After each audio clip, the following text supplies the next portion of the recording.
found out about the boy next door. His name's Eric Gibb. They think he's autistic. He's got some marbles loose or what? Well, they don't exactly know. But he's never spoken a word in his life, and he doesn't like to be around people. There's some institute that wants to come and take him away, but Miss Sherman says he's better off with his uncle. Where are his parents? When Eric was 5 years old, his parents went on a trip to Spain or France or someplace like that. The plane crashed and they died. Oh, dear. Now, what I heard is that the moment the plane went down, Eric was alone in his room. And without anybody even telling him anything, he started to pretend to fly. It's like somehow he knew that his parents were about to crash. The way he figured he could save them was by being an airplane. It's been one ever since. Hey everybody, I'm Jay Bullington. And I'm Keith Carcino, and we want to know, Have you seen this one?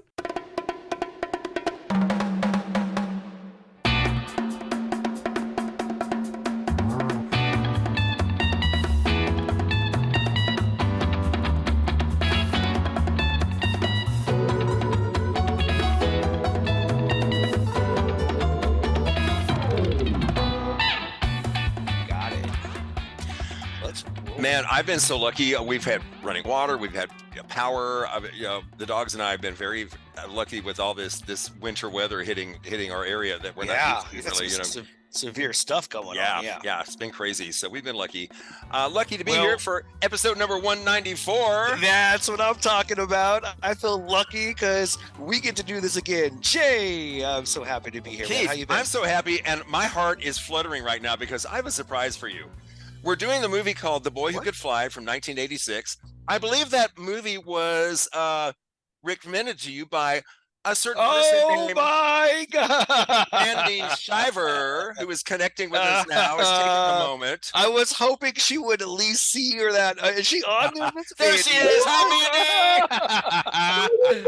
Wow. Surprise. Best surprise of the year so far, right? Oh my gosh. Look, there's Baxter. Baxter, wake up and say hi. Look over here. Look, Buddy, my say hi, Baxter. He looks so young. He's like, He's like 14 years old. Yeah, he'll be 14 in February. Oh, Baxter. It's so good to see you too. Wow, what a surprise, man. This is crazy. This movie, The Boy Who Could Fly, I only know about it because Mandy used to watch it as a kid every day.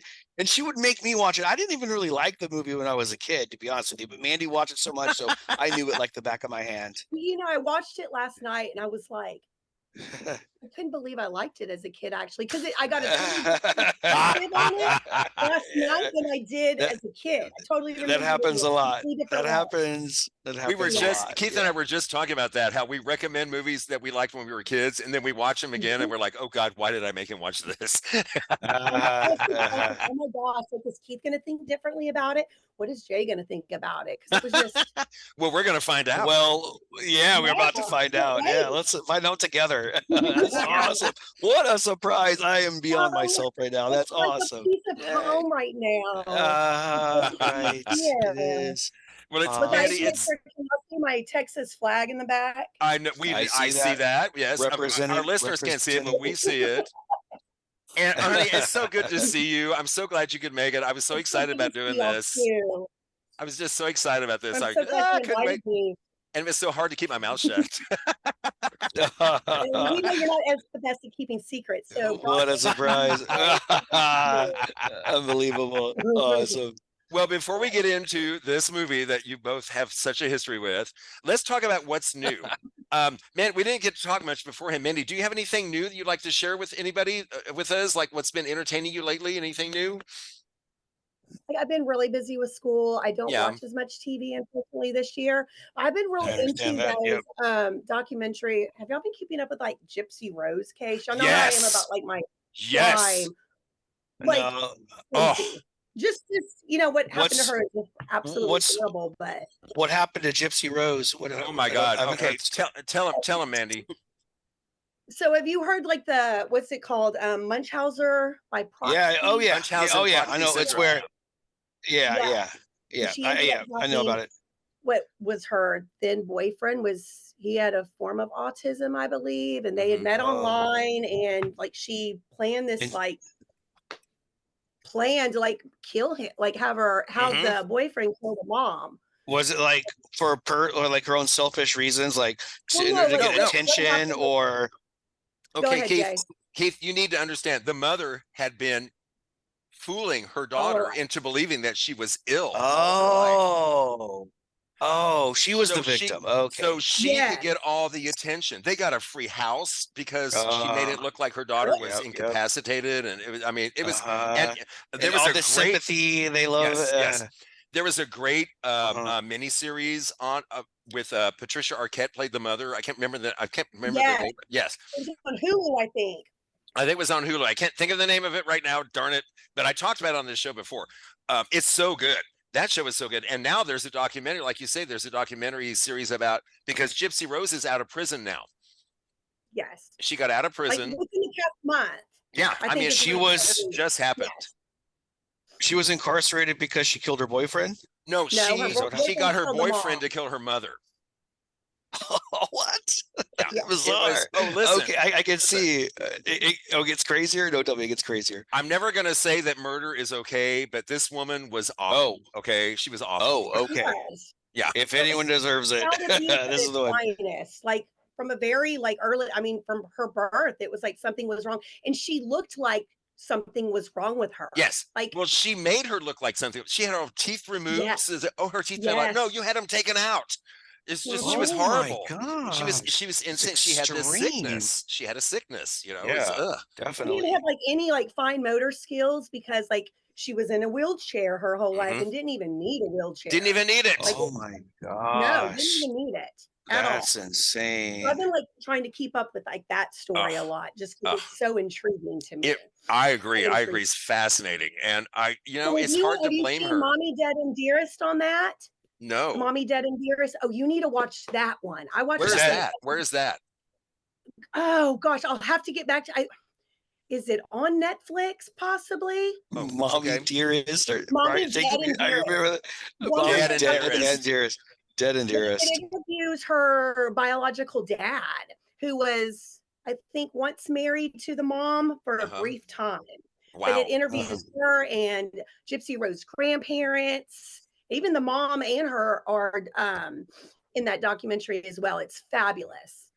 Yes. You've always been a fan of those true crime, investigative, paranormal stuff. Yeah, same, Mandy. I can see. I can see why it does rope you in, and then you're addicted.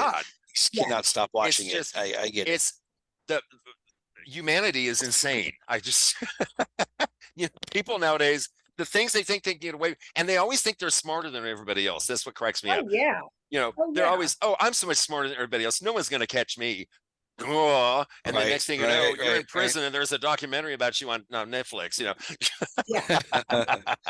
Well, for me, I watched. I saw the new Exorcist that came out last year. Believers. It got a lot of ton.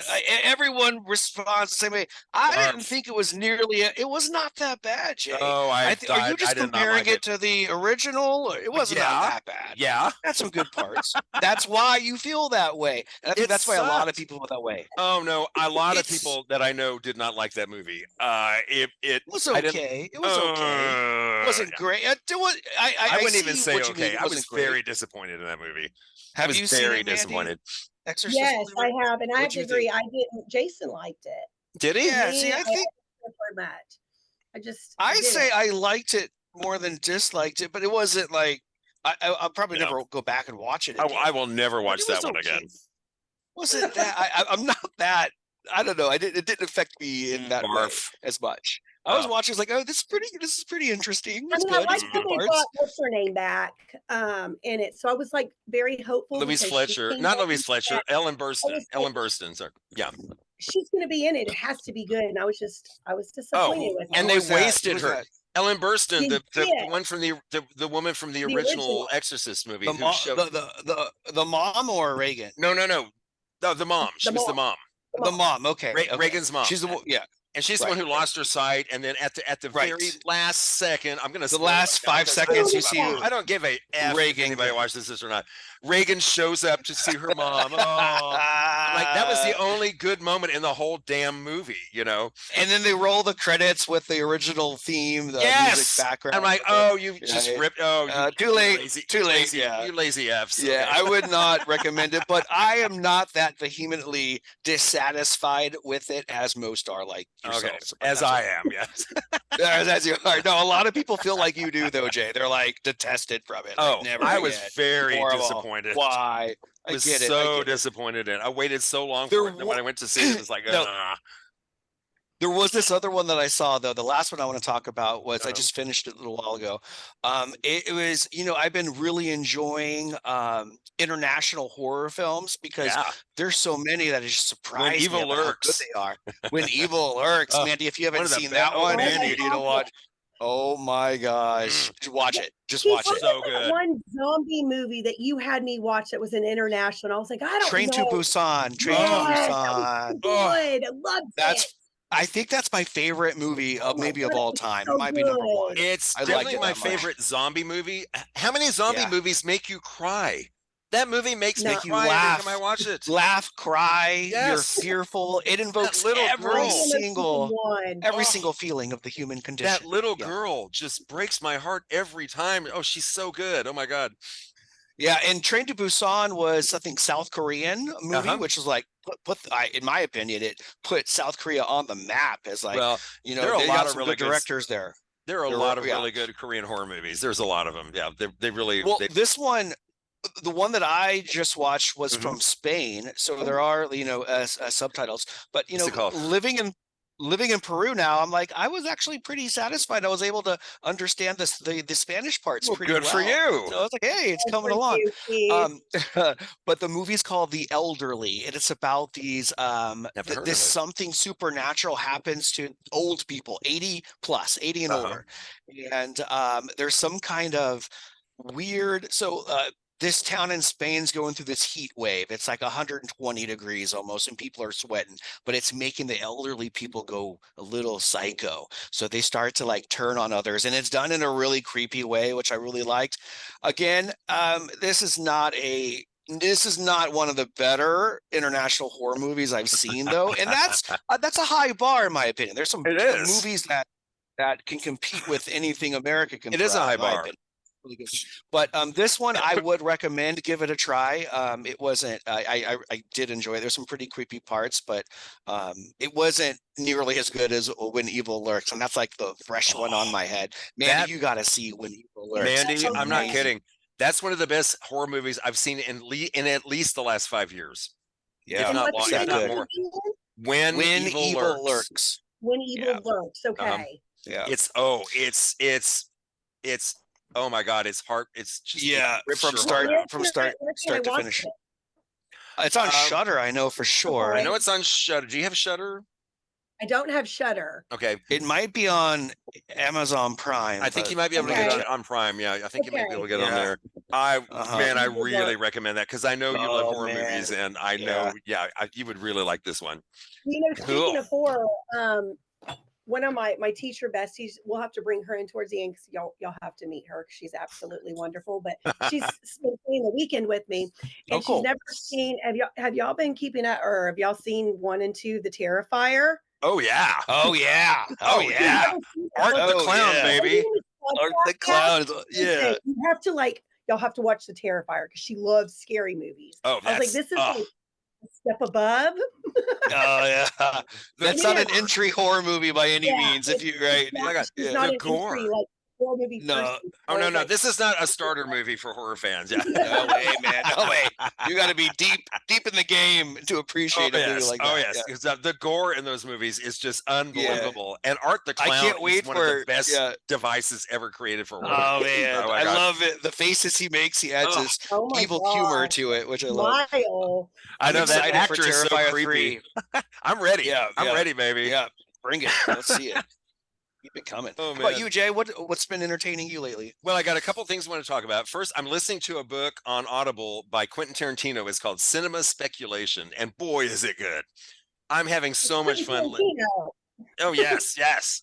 So It's just so one of fun. those like 7,000-hour long drawn out thing done by. It's not Steen like Barbara himself. Streisand's book. No, it's not like Barbara Streisand's book. I listened to her book. It was almost 50 hours, but I really had fun listening to that. That's incredible. No, That's this crazy. one's like much less, but it's really interesting. But y'all, and both of y'all, if you all have Hoodoo, listen to me, Hoodoo. I just created a new streaming channel. If you all have Hulu, you have got to watch this. It's a series called Rewind the 90s. Ooh, interesting. Rewind the 90s. There are 10 90s. episodes, and y'all, it is so much fun. It is so much fun. They go back into Beanie Babies and pop. How many episodes are there? You said about 7 episodes? There are 10 episodes. 10? Okay. There are 10 episodes, yeah. Okay. And I mean, I just flew through them. It was like, this is so much fun. Just they're so well done. They're so much fun. And y'all I think both of you would really appreciate it because you're both. Because we were growing up. We were teenagers in the 90s. Yeah. Awesome. So it talks about all the things. Yeah, all the things that were hip in the 90s and all the things that were popular, and like Jerry Springer, and I mean everything, just all that kind of crazy stuff. I can't even remember all of it. It's so much. Night at night, Jerry Springer. Oh shoot! It was the best of times. It was the worst of times. I'm telling you. Okay, so let's go back to 1986. The Boy Who Could Fly, sure. Directed by Nick Castle. I love this. Nick Castle was Michael Myers. Castle. He was Michael Myers in the original Halloween. Yeah. He was the Michael Myers. Yes. No I know. way. I know. Yeah. I had to look it up to make sure because this is not the type of movie I would expect him, the Michael Myers, to put out, Well, he also did. He also did The Last Starfighter. He directed that also. The Last Starfighter, if you remember that one, about the video game. And the aliens recruit the guy who's so good at the video game. They bring him out to space because that video game is really just a test to see how good you would be fighting real people. Anyway, that's The Last Starfighter. That's the fun one. Okay, so Nick Castle wrote and directed this from 1986. Let's get into The Boy Who Could Fly. Not if I keep talking. If I keep talking, Jay, you can't do anything. Between the night and the dawn. What's going on? Shh. Have you ever seen him do anything weird? That's all I've ever seen him do. Between the wind and the clouds. Eric, how'd you get in here? All he does is sit in his windowsill and pretend to fly. Between a silent young boy. He was following you, mimicking you, wanting to be like you. And a loving young girl. Eric! Get away from the edge! Would you be afraid of a balloon falling? Lies an amazing secret. Eric! Did you see him fly? Somebody called me. You can fly. Maybe if you wish hard enough and love long enough, anything's possible.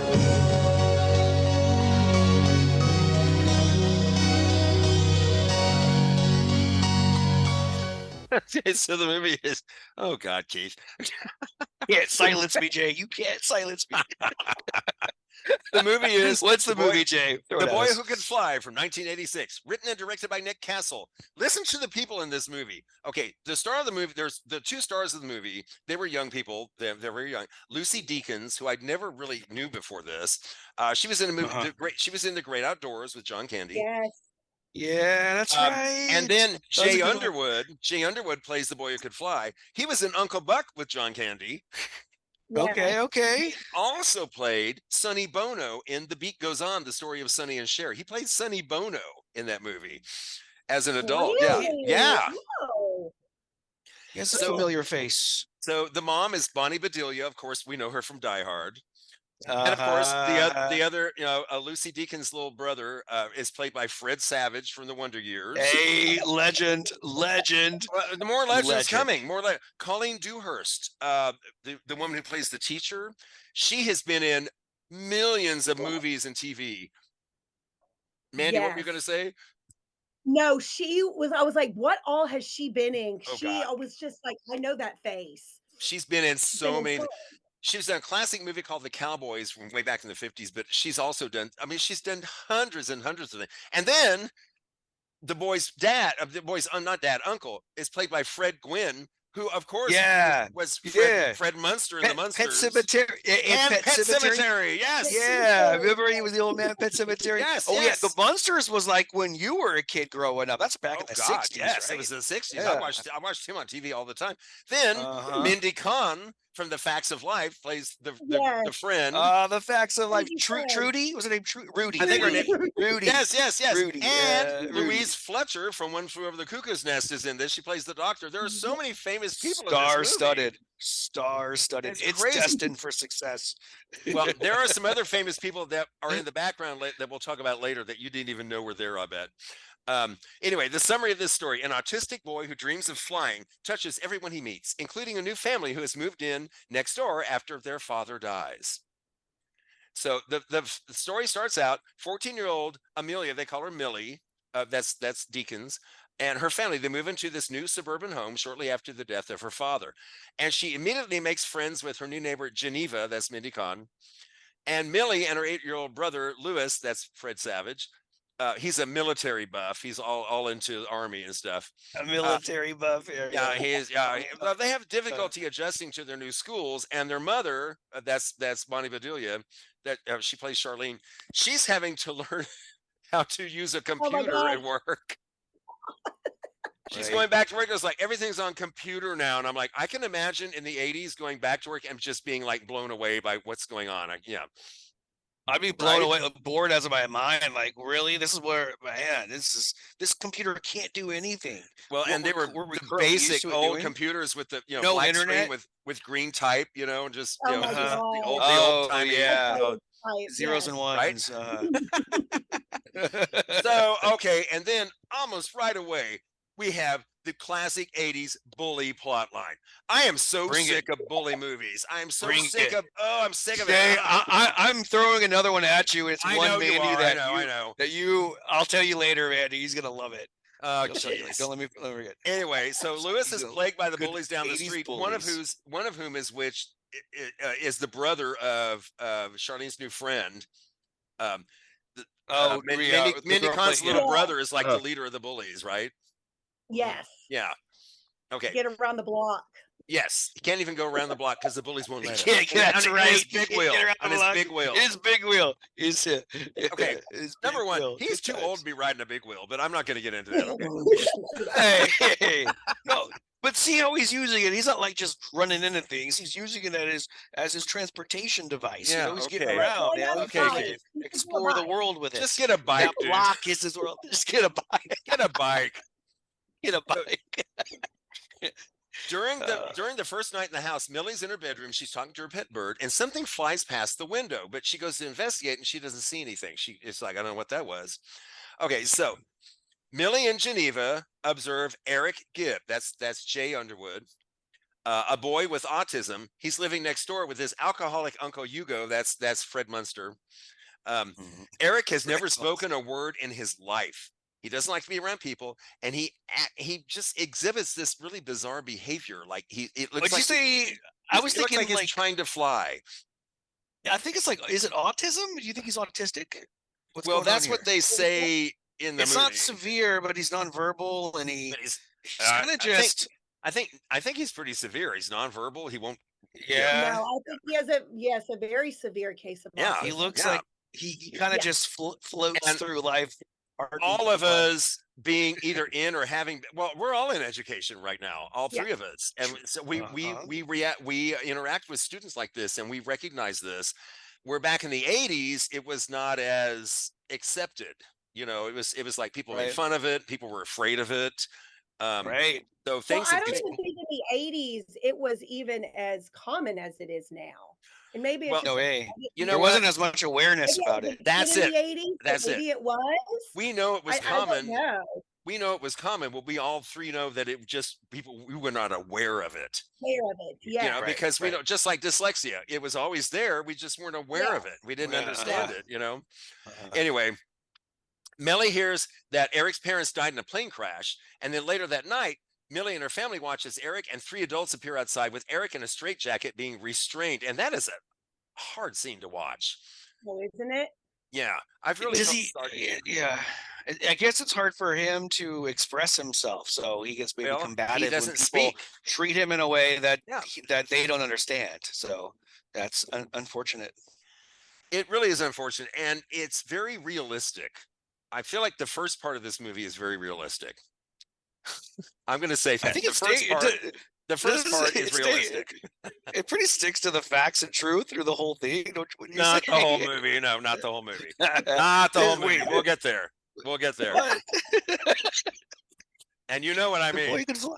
Yeah, Right. gee, what can I be talking about? I don't know. Yeah. So Millie and Geneva decide they're 14, but they decide, oh, mom's out, so let's drink. So they make 14, but that's also pretty accurate, right? Like 14, That's very I was looking realistic. for like Boone Strawberry Hill. Like I remember looking for a bottle of that. 16. I was 16, but I will say I was pretty young when that happened. Yeah. But Rudy was drinking it from like smeared off from the bottle and like taking a bite out of an orange. Like, dude, that's she's got problems. Hardcore, baby. I know, but 14. I party with you all the time. Yeah. So while they're drinking and hang out while Millie's mother's out, Millie lets on that, you know what, Eric is pretty good looking, you know, and of course the actor is very cute, you know, he's adorable. They cast an adorable actor in this part. A big surprise. So Eric can't communicate with anyone, but he starts to react to Millie. He starts to react to her. And Mrs. Sherman, the teacher, she observes this and she's like, will you keep an eye on Eric because of his uncle's drinking? We're worried that they're going to come take him away because his uncle drinks and they don't think he's safe, but he's actually safer at home than he would be because he hates being confined. He can't stand, you know, I think, confined. And I think the teacher also saw that Millie was able to interact with Jay that other professionals and people weren't able to. And so the teacher realizes, hey, maybe she might be able to get through to him or have an impact on him in a positive way. Well, so I think she took the time to make a connection with him. Yeah. Oh, yes. From a true good teacher, Mandy. That sounds like a true good teacher. Got to build that rapport. That's right. Got to make that connection. Well, strange things happen. Like Millie's in her room and she's looking in her mirror, and all of a sudden turns around and Eric is sitting on her windowsill in her room. He's just he's in her room, and she's like, "How did you?" I was thinking about this.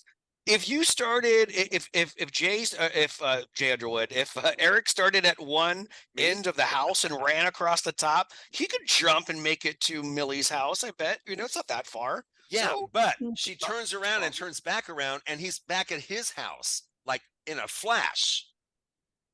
And it's like, how did he do that? She's like, how did you do that? And you know, and everybody's making these things about, you know, he thinks he can fly, and she's like, I'm starting to think that he can fly. Doing some strange things like that. Okay. She's like, there's no stairway between their house, or all, you know, one second he's in her room, the next second he's in his windowsill in his house next door. It's like, how did he get there? So thinking back on it, yeah, the houses were not that close together. No, they're not that close together. So she starts questioning the reality of what's going on. She's like, what the heck is going on here? Anyway, they're going on a school field trip and no one's around except Eric, and Millie falls off a bridge while she's trying to pick this rose. Well, first of all, this scene, Mandy, I remember this scene so much. Mandy, it was hard for me to watch it. I was a kid because I didn't want her to see her fall, but you could tell what she was trying to do. Just for a flower. It's for a flower. As an adult watching this scene, I'm like, you stupid idiot. Right. Everyone knows you just pull the branch closer to you and pull it off that way, right? I mean, you don't gotta go right to the flower stem and pull the leaves off. Just pull the branch down. Oh my God. So she dreams that she wakes up in the hospital with Eric sitting on the windowsill. So Mandy, I gotta ask you, how long has it been since you've seen this movie? Oh yeah, I meant to ask you that earlier. I mean, Keith, probably 35 years. At least 30 years, right? Yeah, probably 30, 25 to 30 years ago. Oh my God, y'all can't be that old. How many times would you say you watched it as a kid, Mandy? As a kid, probably around 10. Wow. You know? 10 times? Okay. Yeah, that's actually under what I would have quoted. I remember though you watching it often. Yeah, 10 times, one movie 10 times. Yeah. Well, you know, there's a lot to do in well. True to that. No, I mean, I've seen it quite a bit.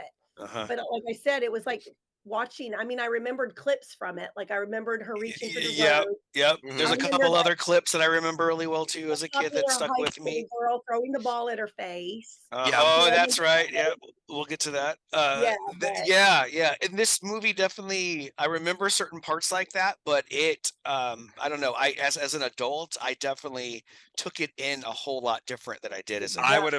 imagine. Yeah. I would imagine. Yeah. Yeah. So still in Uh, the dream, she's still in her dream. She has a conversation with Eric, even though he doesn't say anything. She does all the talking, of course. She becomes convinced he can fly, and he gives her the rose and takes her hand, and they begin flying through the sky in her dream. Okay, so they watch fireworks. It's beautiful. I mean, it's filmed beautifully. It looks really cool. lovely. Yeah. Yeah, the two watch fireworks, a display from a cloud before they share a kiss, a very sweet romantic kiss, and then they return to the hospital window. Then after Eric flies off, Millie's dream becomes a nightmare as she sees her dad in a hospital bed dead, and with a girl called Mona throwing a volleyball at her, which knocks her out of the window, and boom, then she wakes up. So she wakes up in the hospital and tells her mom, Eric can fly. And she caught her. I mean, he caught me when I was falling. Someone caught me. So this shrink, Dr. Grenader, that's Louise Fletcher from the One Flew Over the Cuckoo's Nest, talks to Millie and tells her that Eric caught her as she only has a concussion, no serious injuries. So he caught her, but he wasn't flying. She said he wasn't flying when he caught you. He did catch you though. However, she believes that the belief that Eric can fly may be due to the stress caused by the death of her father as he died from cancer. And then we find out that Millie's father knew he had cancer, but he kept it a secret from his family because he didn't want them to worry. And rather than seek treatment, he said goodbye and took his own life. Oh man, So no. this movie just go ahead, Mandy. Yeah, I did not. Maybe I wasn't aware of it, but that was new to me watching it Yeah, last I night. Something don't you didn't remember remember that from either. see No that was way. Yeah. y'all. I This guess movie as gets kids we couldn't wrap our head around that. Yeah. No. maybe, well, maybe so, maybe so. This movie just gets darker and darker and darker until it doesn't. Uh-huh. And then the light just won't stop shining. Yeah. So once getting home, Millie notices the rose on her windowsill. She's like, "Oh, Eric put that rose here. He can fly. He can fly." So when she shouts to Uncle Hugo about where's Eric, he says, "Oh, the Institute took him away because they found me drunk again because Fred Gwynn's character is I mean, he's sad drunk alcoholic." every Yeah. single moment. Yeah. Like Yeah. there was even one time Millie sees him in the morning. It's like the Mhm. sun just came up and he's still drunk, man. He's still, yeah, it's just 24/7 stumbling for around. him. Yeah. Wow. So no matter how hard they try, Millie and her family, they're not allowed to see Eric. But as they leave, Eric tries to force the window open and he's restrained by two men who try to sedate him. Then another attempt by Lewis to get around the block fails as the bullies tear his tricycle. They call it a tricycle here, but it's a big wheel. It's a big wheel. It's a step above a tricycle. It's a step above. And to make matters A step below a worse, bike. to make things worse, his dog Max is hit by a car and taken to the animal hospital. Now, I thought we were going to have to tell Kelly that she couldn't watch this movie for a minute. Hey, Kelly. I thought the exact same thing too. Kelly, the dog doesn't die. The dog doesn't die. The dog makes it through. It's a And hero story. And you don't coming see the back dog from- get hit. You just see the reaction of the kid. Just Oh, I saw it in my head. I closed my eyes. Oh I yeah, saw I it. know. So I saw Kelly, the you dog might, get hit. Kelly. Well, we'll talk about that later. Yeah. Kelly. Anyway, okay. Yeah, my So imagination did the work. later that evening, Millie thinks she sees Eric on his roof during a thunderstorm, and after climbing into the attic, she finds Eric, who is soaked from the rain and shivering with cold.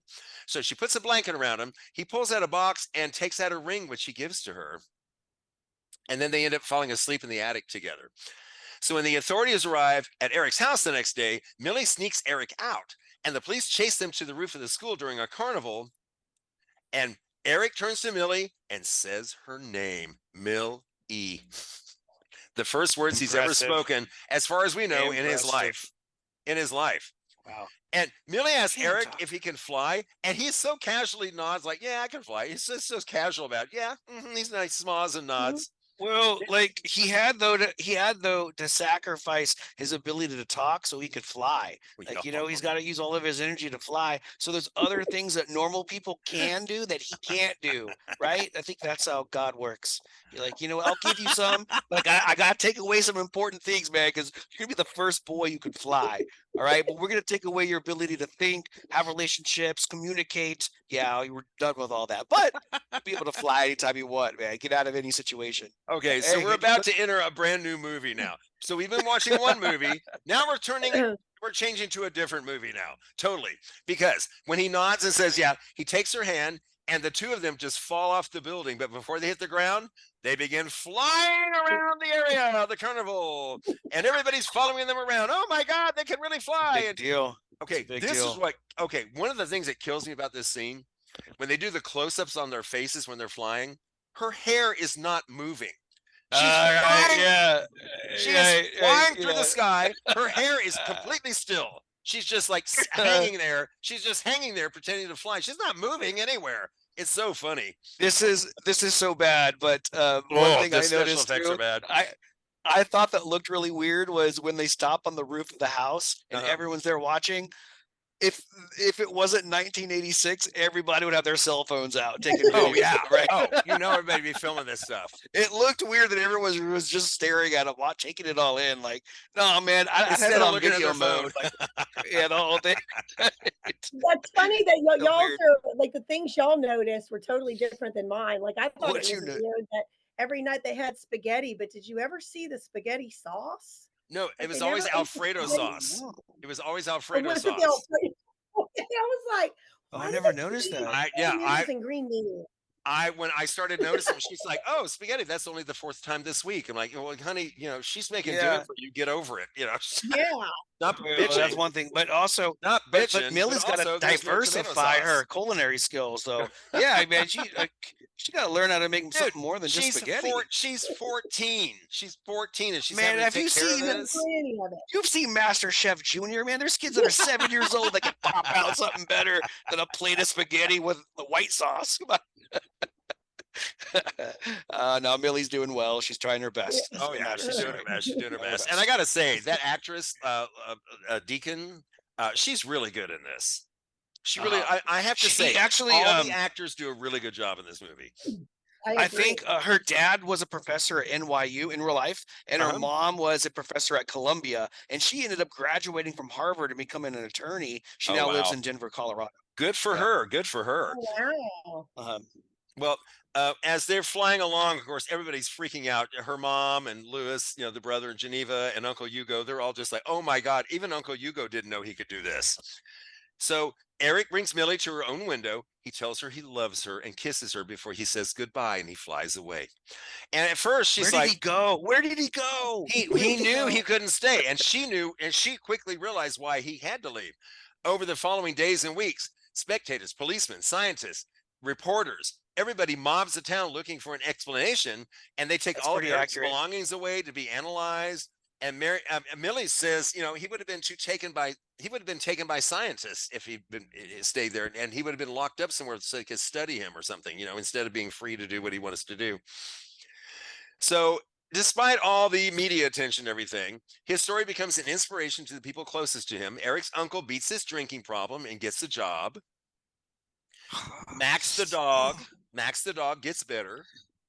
Louis recovers, right? Louis dominates the bullies down the street by using a water gun full of urine. I remember this scene really well as a kid, because as a kid, this came out and I was 5 years old. I probably saw this when I was 6. And I was like, oh man, that could be me. Maybe I need to get a big wheel and I need to ride around the block so I can with a water gun full of piss. A water gun full of piss. Have Scruffy follow me, or Casey, whoever the dog I had at the time, around, like he was there to protect me as my sidekick. Well, also their mom Charlene, she finally learns how to use the computer. Millie regains interest in life and relationships with those around her, and the movie ends with Millie looking out the window waiting for Eric. As the sun sets, she throws out a paper airplane which flies ever upward, and that's how the movie ends. Wow. Talk about, man, I think the director did a pretty good job, and especially considering, he's pretty versatile. His ability to play the part of Michael Myers and then come out with a movie like this, I never would have expected it. Yeah. Oh shoot. Well, believe it or not, this was the theatrical film debut of Jason Priestley. He's in this movie somewhere. Wait, what? Jason Priestley, this was his first movie. His first anything. I have no idea where he is in it. He's one of the, I think he might be one of the bullies. He was Gary. It just says Gary, yeah. And then in quote in parentheses it says as Jason Priestley. Yeah. So he played Gary as Jason. Weird. Okay. He might have spelled his name a little bit differently why they do that I'm gonna have sometimes. to go back and watch and see if he's one of the bullies. Yeah, I'm not going to go back and watch this video. Can you report back to us, Mandy? Just let us know. Oh, I'll let y'all know. Okay, in one scene, Fred Savage as Lewis is playing the Last Starfighter video game, which was the movie The Last Starfighter from 1984, also directed by Nick Castle. So he was playing a game from a movie 2 years before it. Okay. Okay, Nick Castle says that the inspiration for this film was Dumbo. Oh, there was a part too where Millie was like reading him the story of Dumbo as well. So that was his inspiration for this. Okay. Nick Castle, along with John Carpenter, who directed Halloween, and Tommy Lee Wallace, who directed Halloween 2, they were the band that Millie and Geneva are watching on TV while they're drinking their strawberry daiquiris. They were the band. So the director, Nick Castle, John Carpenter, and Tommy Lee Wallace, all good friends, all directors. They also played music together. So they were the band on TV while they were drinking their strawberry margaritas. Strawberry daiquiris, sorry. Okay. Okay. I love this. When Geneva and Sonny leave after meeting Millie and Lewis for the first time, their mother says to them, "And you guys thought you wouldn't make any new friends." Millie and Lewis then look at each other at the same time. Well, in order to get the timing right, Lucy Deakins told Fred Savage she would tap him on the back as a signal for when to look at each other. Well, they forgot that he's wearing a microphone. If you watch the movie, and I rewound the scene, you can hear it. When she taps him on the back, you can hear the thump, thump on the thump. I might have to go watch this again. I might have to see this part again. Okay. I need to hear that. I've got some critics' responses. Victoria Mather from the Daily Telegraph says, "What is likable about this film is that it extols children being kind to each other." And I do like that, with kids helping each other. And I like that part of it. Okay. Tim Brayton from Alternate Ending says, "Grows increasingly trite and unengaging as it moves along." Okay. Roger Hurlbert from South Florida Sun Sentinel says, "Everyone has dreams about flying. Here, with a boy who could fly, one feels it just might be possible, if not in the head, at least in the heart." I thought that was lovely. Okay. Okay. Scores. IMDb. Yeah. 6.5. Okay. Amazon Prime. Now this is all these are not critics. These are just people watching, just people like us watching the movie. Amazon Prime at 4.5 stars out of 5.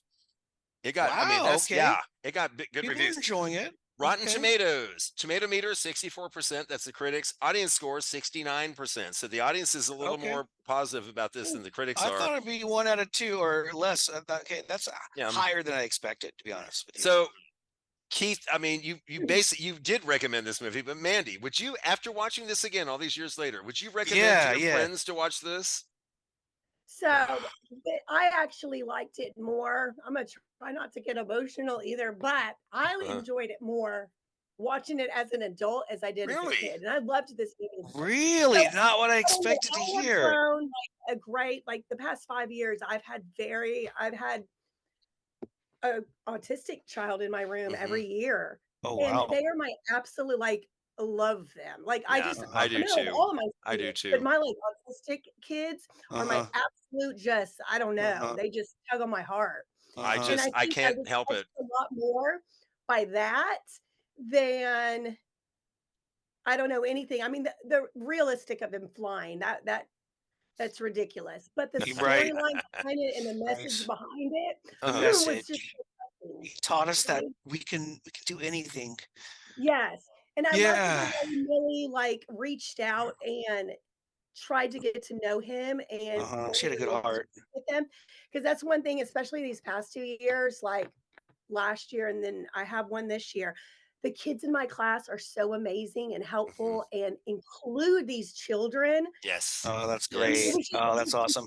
What a good lesson they're learning in the process. Makes your heart swell up. It's just, it really does. I'm like, if I could go back and get my master's in anything, I think it would be to work with children with autism. I think you'd be amazing.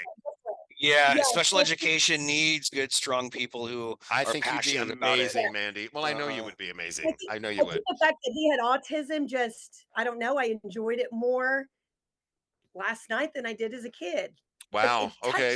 It just hit me differently. You know, like Yeah. we talked about earlier, we weren't aware of, you know, kids with disabilities and, you know, the storyline and the struggles that this family went through.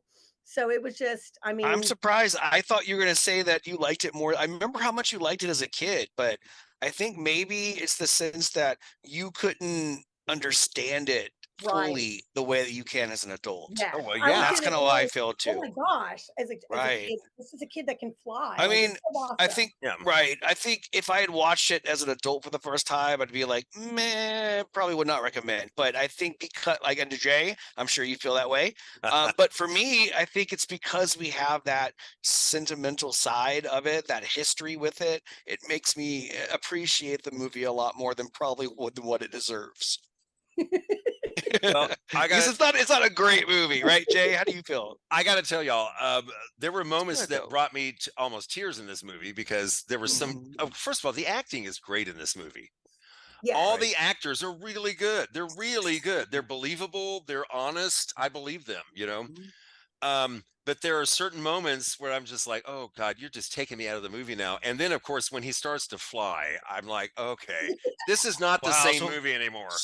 So that's what it looks like for someone to fly. Okay. That's not what it looks like for somebody to fly. That's what's Yeah. cracking me up. And I swear I could It's see amazing. the The wires. hair. Could see the wires Oh, really? a couple times. Yes. Awesome. Just y'all, like I say, the Yeah. acting, Yeah. the acting really good. But I just overall, I really can't recommend this. Understandable. No, I get it. I think totally I think if I had seen it when I was young, I think I'd feel different. You know what I mean? I think But this is the that's how first time Mandy I've and I ever feel. seen it. I am very, jaded at this point. Jay is jaded, so yeah. Jay. So it was like, no, I'm sorry, this is just not working. And then, oh God, when he started to fly, I'm like, no, it's not really. Oh, okay. I was fine when it was in her dream. That was fine. But when he really started doing it, I'm like, this is not the same movie. This is like now we're in ET territory. I don't even know what we're looking at anymore. Oh my God. So Understandable. if you're feeling adventurous, I say watch the first 30 minutes. Feeling Right adventurous. up until the end. Yeah, Right yeah. up until the very end. Right up till they When they come fly. to the rooftop, turn it off. And It should have been less than an hour and a half, and it almost went for 2 hours, in my opinion. It should have been shorter. Uh-huh. And it should have been either serious or funny. It should have gone one way or the other to me. Anyway, that's my opinion on it. Understood. But also, Yep, if you just listen to this podcast, you already heard the whole story, so you have to watch it anyway. So, hey, we did you a favor. Good okay, times. so let's let everybody know, folks. You can find us at haveyouseen.com. You can find us on Facebook and Instagram and Twitter. You can leave us messages in all those places. We'd love to hear from you. You can find the podcast on Apple and Spotify and Amazon Prime, wherever you get your podcasts. And wherever you find your podcast, please subscribe to us and please leave a rating. If we like a high one, but if not, we'll still accept it. But yeah, Mandy's giving us 10. Thank you, Mandy. Please contact us. We would love to hear from y'all. So, Keith, are you ready to hear what we're going to do next time? Yeah, man, I'm excited. What is it? Well, this is a different situation for us because usually it's a movie you've never seen, but you just saw this movie. But I'm determined. I know what you're talking about. You know what it Sweet. is. Yes, we're going to talk about Saltburn. Saltburn from 2023, written and directed by Emerald Fennell. And joining us will be our good friend Kelly Arnold. Kelly's going to talk with us. I'm excited about Kelly's that. going to be with us. Andy knows Kelly. Great choice. Great choice. We all work together. Wonderful. Yeah, we did. That's how we all met. Days. That's right, man. I'll never forget. Our Maynard days. I'll never forget the day I met Keith. Mandy, you brought Keith over to the house where I'm sitting right now. And we all, that's the first day I met Keith. And look at us now. Isn't that crazy? Rest is history, man. Yeah, it's crazy. So many years ago. Birth of wonderful friendships. Mandey Shiver, thank you so much for being with us. I was so excited. What a surprise. What an honor. I am so overjoyed. How cool that is. Absolutely. And let's do this again soon. We don't want to wait too long next time. Please. Yeah. So start thinking about movies. Yeah, let's do it again. Start thinking about movies. Keep sending messages. We'll come up with something to terrify Keith with somehow. Hey, I'm always down for that. Bring Yeah. it. Yeah, baby. Let's do it. Okay. Mandy, much love to you. Mwah. And Love y'all. love you too, sweetie. So glad. It's so great to see you today. Oh my gosh. Oh, so good to see you too. Okay, y'all. Well, until next time, I'm Jay Bullington. And I'm Keith Carcino. And y'all keep watching those movies.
Bye-bye. Bye-bye. Bye-bye. Okay. Bye-bye. Okay.